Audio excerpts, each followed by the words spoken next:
year, I made a video on desk setup upgrades that actually matter. 5 months later, I've added a few more game changers to my setup and I thought I'd share them with you. Let's get right into it. First, and actually the most recent purchase for my setup, is a new keyboard. I've been jumping between the Apple Magic Keyboard and a cheaper one from Rodecaster for pretty much the past few years, and I found that I really wasn't enjoying the typing experience. I found my fingers were getting fatigued and it was definitely time for a change. So I enlisted the help of my friend Studio SC, who is all into keyboards, and he actually brought out a few keyboards for me to try on one of our road trips, and the Wamir SK65 was one of them. Now, I'm no keyboard expert, but for the price point and what you're getting with this keyboard, I think it's a fantastic package. Quick rundown, it's a 65% layout, it's gasket mounted and it's made from aluminium, so it's super heavy. The keycaps also have a lovely feel. I'm not gonna go into what they're made from and so on, but from a general typing perspective, this keyboard is amazing. It also has like tri-mode connectivity, so you get your USB dongle, you can do it via Bluetooth, you can also have it wired into your computer. It has a ton of backlight presets and a volume knob. Now,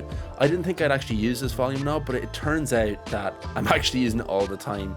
It stops you from kind of tabbing out and turning it down in the menu, or if you have a speaker, you're reaching halfway across your desk to actually turn it down. So it's actually really handy, and there's multiple other features that it can do. With this particular board, it works with both Mac and Windows. There's some keyboard shortcuts you can use to swap between it, and I think you can have up to 3 devices connected at once, and you basically use the FN and QWE keys to swap between those devices. Super handy from when I finish work and I need to swap over to my Mac. They also give you replacement keycaps, so if you don't like the grey accents, you can have white in place of that, or if you're primarily a Mac user, you can swap out the Windows and Alt keys and stuff like that for different colors just for Mac, which is fantastic. And I suppose you can get this in multiple different colors. Seamus initially allowed me to try out the blue one, which is the one he got in from Wamir. I went with this kind of grey white theme, and the reason I did that is because the majority of my desk is very kind of monotone in color, quite neutral. It's either black or white, so I thought that this would be perfect. And the fact that it's kind of a brushed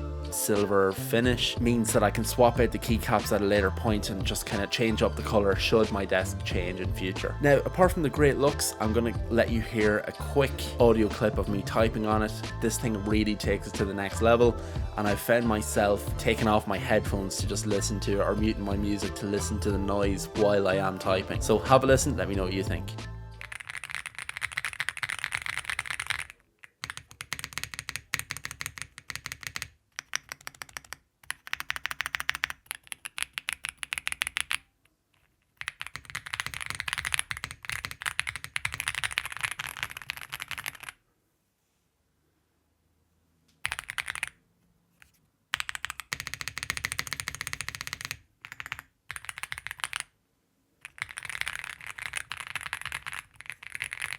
And to be quite honest, if you're in the market for a keyboard, I highly recommend checking out more reviews on this keyboard and potentially taking a look at it if that's something you're into. Next, and probably my second most recent upgrade, is my standing desk. So I've always had kind of a fairly standard sit down desk, and I've watched YouTubers for years, you know, rant and rave about standing desks and how beneficial they are and so on. We all know standing desks are not cheap, so that was pretty much the barrier to entry when I was younger especially, so I never had one. That said, recently I've picked up this one from IKEA. It is white to pretty much match the setup. I did have a little bit of a disaster installing it, as I always like to go with a really deep desk, and the reality is this desk was not made for this stand essentially. So I was putting holes in the desk because IKEA use like basically chipboard for their countertops, and yeah, you can kind of see a little bit of damage on the desk, but usually I'll cover that up with some sort of tech device or other. But I have to say, having a standing desk, it just completely changes your workflow, your perspective naturally, because you're standing, and it also gives you a break. Even though look, I have a really comfortable chair, it just gives you a nice break from that, and it gets you active as such. Like it just allows you to kind of stop being slouched over at the desk and so on. So I highly recommend it. It also has modes to remember the height, these two little arrows essentially on the controls, and I believe it can also remember which height you've set it at. You have to hold in the buttons for a certain amount of time, and it kind of works like that. The third thing, and it kind of comes with the desk, but I thought I'd mention it anyway, is the fact that it comes with a cable management net as such. So previously I'd just have all my cables thrown all over the place under the desk. They'd all be hanging down. Obviously with a standing desk, if you're putting it up or putting it down, you need them managed.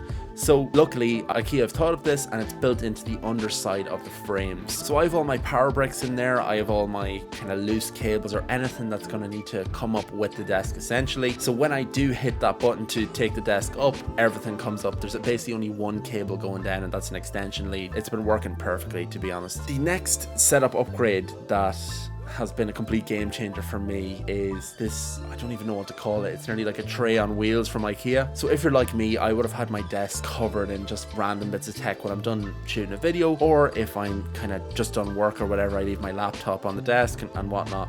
Now when you've multiple other laptops and you have cameras and you have lights and all this sort of stuff, you can find that the whole place is closing in on yourself. It doesn't matter how big the desk is. So I went out and bought this from IKEA. I think it was only about €50, roughly about $55-60 for those of you in the US. And essentially it was super easy to build, and it has 3 layers. I went with the black again, so it kind of matches the black and white theme I have going. And I have my drone on it. I have all the bits of tech stored there nicely. So it'll turn your desk from completely cluttered into completely organized pretty much straight away. And you can also wheel it around. So if you have a big room, you have a big office, whatever it may be, you can take that and put it wherever you want. So I've seen some YouTubers in the past use stuff like this with a monitor on it when they're kind of filming themselves, which is a great idea. But yeah, I really think it's a game changer. Now, this wouldn't be a desk setup upgrade that actually matters type video if I didn't mention the plants. Now, I'm starting to move away from the whole fake plant era, and I'm moving into the more real stuff, particularly the cacti that I have.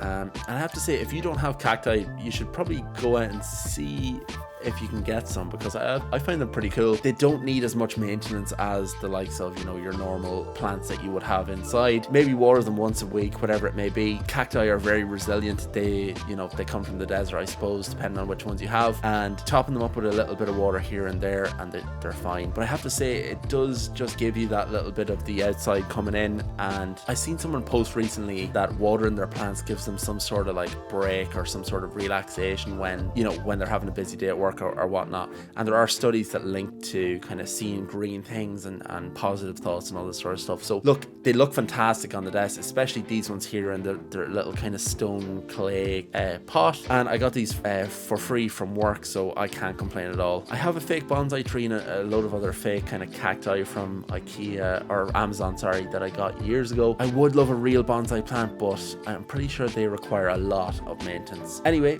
with that said, I hope you enjoyed this video. If you did, I would really appreciate it if you liked and subscribed. I'll see you in the next one. Bye bye.